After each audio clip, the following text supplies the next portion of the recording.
I guess the reason we're here at the NFL is because rape and domestic abuse are so rampant as it is that it's absurd that this multi-million-dollar industry, the NFL, thank you, multi-billion-dollar industry is glorifying rapists and helping to cover them up.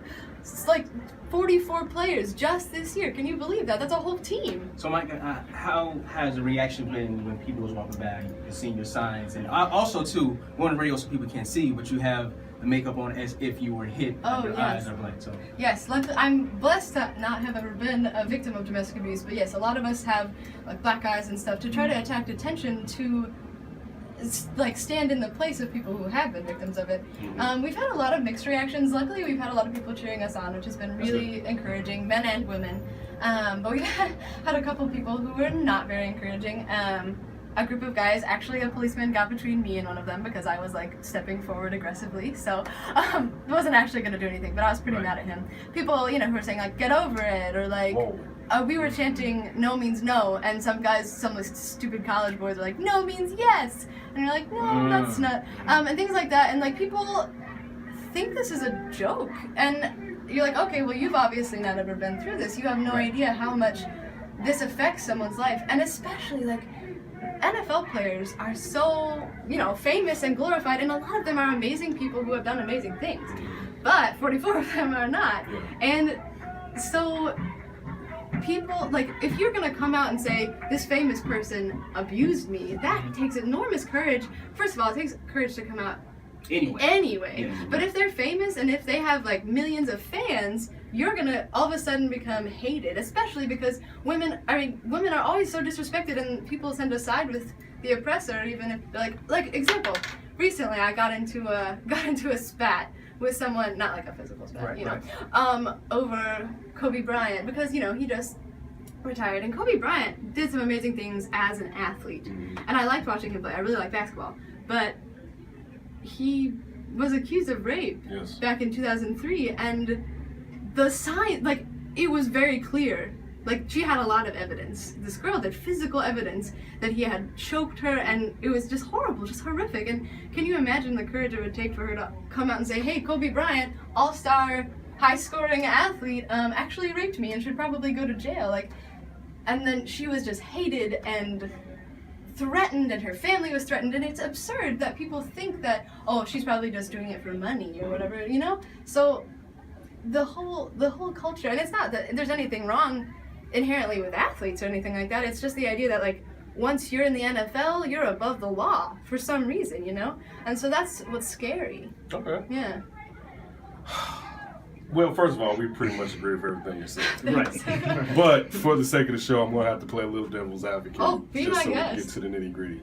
As you can all see, all of us here are African-American males. Right. Oh, and sure. the NFL is primarily African-American. Right. So I'm sure some people will ask, and you are a lady of European descent. Yes. So I guess some people would say, because if you look at it, in general, a lot of assault isn't really reported in the first place. Yeah. And a lot of males get away with it in general. So why just point the finger at the NFL since those players are primarily African American? Absolutely. I'm really glad you brought that up, because I think that it is important to address that while most perpetrators have to suffer consequences, it is more primarily African American men that have to serve time, or even are falsely accused, not necessarily of rape, but of other things. Like, there are so many innocent African-American men in jail, and that's a completely different conversation. Right. But basically... Welcome, sister. No. Yeah. No, I just don't even get me started on the criminal justice system. But the reason we're targeting the NFL is not because the players are African-American, it's just because it's so broadcasted. We actually had a woman come up to us earlier in the protest who was like, rape is everywhere, and we're like, oh, we know.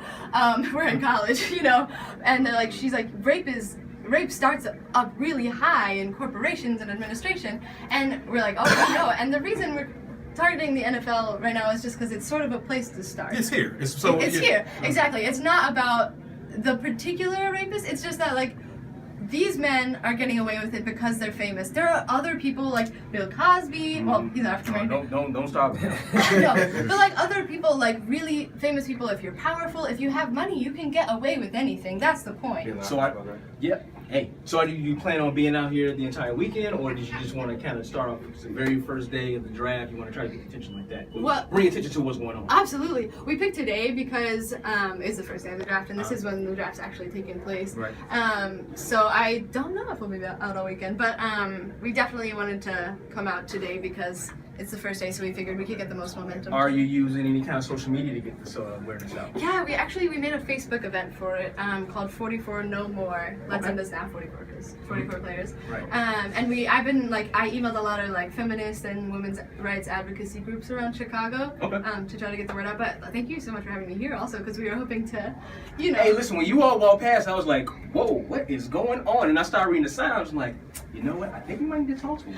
Thank you so much, really, because really a lot of people don't know this, so they see us walking down the street with a sign that says NFL promotes rape culture, and they're like, what the heck? Yeah. But like, if they knew that there are actually 44 men, and I'm not like, it is possible that not all 44 men did commit those crimes, right. But like, in so many cases, the evidence is overwhelming. Right. But they get swept under the rug, like with Kobe Bryant. This girl literally had physical evidence that she had been raped, and like nothing happened because she was a maid. So she was some poor girl, you know? Let me ask you this. Yeah, for sure. You're a college student, I presume. Uh-huh. A lot of times on college campuses, we find out that even if reported, these schools aren't really investigating these situations. At your school, what school do you attend? Roosevelt. At Roosevelt, how do you guys discuss this? Just not at Roosevelt, since right here's plenty of schools around. Right. How do you guys discuss getting the word out and trying to change in the system so that it is safer for women? And like you say, no means no, regardless of anything. We're this show, the Dan Davis Show, and one thing I gave to you in my card, we kind of want you to come back and talk about stuff like this. I'd be happy to. We need someone with an angle, this type of angle. All right, and then we want to hook you up with him. He's our editor of our website. Oh, right. And also, too, it's coming from the fact that I have a daughter, a 4-year-old daughter. You care about Joe, it. and Joe has a 1-year-old daughter. So, yeah, it hits home to us when we think about it now. Absolutely. So